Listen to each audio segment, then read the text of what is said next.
السلام عليكم ورحمة الله وبركاته.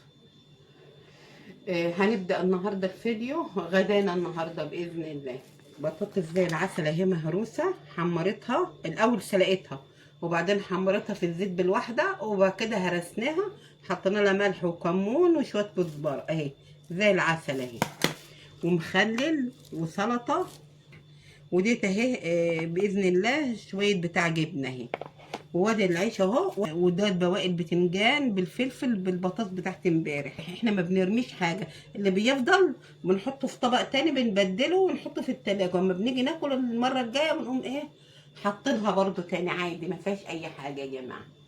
وده هو غدانا اهو الحمد لله. حطوا له لايك واشتراك وايه، وفعلوا لي القناه عشان القناه تكبر ليا وبيكم باذن الله. ها و... والسلام عليكم ورحمة الله وبركاته. مع السلامة.